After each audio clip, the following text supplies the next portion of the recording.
রাব্বুল আলামিন বলেন, ইয়া আইয়ুহাল্লাযীনা আমানু কুতিবা আলাইকুমুস সিয়ামু কামা কুতিবা আলাল্লাযীনা মিন ক্বাবলিকুম লাআল্লাকুম তাত্তাকুন। আল্লাহ বলেন, ও বিশ্বাসীরা শোনো শোনো, তোমাদের জন্য সিয়ামকে ফরজ করা হয়েছে, ঠিক যেমন ভাবে তোমাদের পূর্ববর্তী উম্মতদের উপরও সিয়ামকে ফরজ করা হয়েছিল, লাআল্লাকুম তাত্তাকুন, যাতে করে তোমরা সবাই মুত্তাকি হতে পারো। সুবহানাল্লাহ বলেন, যাতে করে তোমরা আল্লাহ সচেতন হতে পারো। তাহলে সিয়ামকে, এই সামনে যে রমাদান আসতেছে আমার প্রিয় ভাইয়েরা, এই পুরো রমাদান ব্যাপী সিয়াম সাধন করা, সিয়াম পালন করাকে আমাদের জন্য ফরজ করে দিয়েছে কে? এটা শুধু আমাদের উপরই ফরজ না, আমাদের আগে যত জাতিগোষ্ঠী এই পৃথিবীতে এসছে সবার উপরে সিয়াম পালনকে ফরজ করেছে কে? শাহরু রমাদানাল্লাযী উনজিলা ফীহিল কুরআনু হুদাল লিন্নাস ওয়া বাইনাতিম মিনাল হুদা ওয়াল ফুরকান।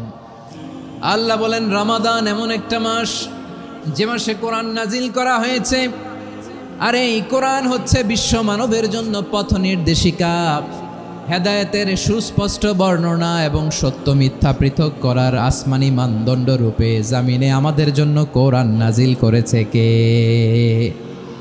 আওয়াজ করে বলেন তো, আল্লাহর নাজিল করা এই কোরআনে কোনো ভুল আছে? সন্দেহ আছে? সংশয় আছে? বিয়ন্ডলেস, বাউন্ডলেস, বটমলেস এমন কিতাব যেটা পড়ে গবেষণা করে এর তথ্য উপাত্ত ইনফরমেশন লেসন নিয়ে শেষ করা যায় না। সুবহানাল্লাহ। আল্লাহ বলেন, এই কোরআনকে আমি রমাদানে নাজিল করেছি, যেটা বিশ্ব মানবের জন্য পথ নির্দেশিকা। এতে আছে হেদায়েতের সুস্পষ্ট বর্ণনা আর সত্য মিথ্যা পার্থক্য করার মানদণ্ড, কোনটা সত্য কোনটা মিথ্যা এটা কোরআন দিয়ে ডিফারেন্সিয়েট করা যায়। কোরআন হচ্ছে ফুরকান, to differentiate between right and wrong. কোনটা সত্য কোনটা মিথ্যা, কোনটা ভুল কোনটা নির্ভুল, এটা কোরআন দিয়ে যাচাই করা যায়। চিল্লায় বলেন ঠিক কিনা? এজন্য এই কোরআন দিয়ে আমাদের জীবন সাজাতে হবে।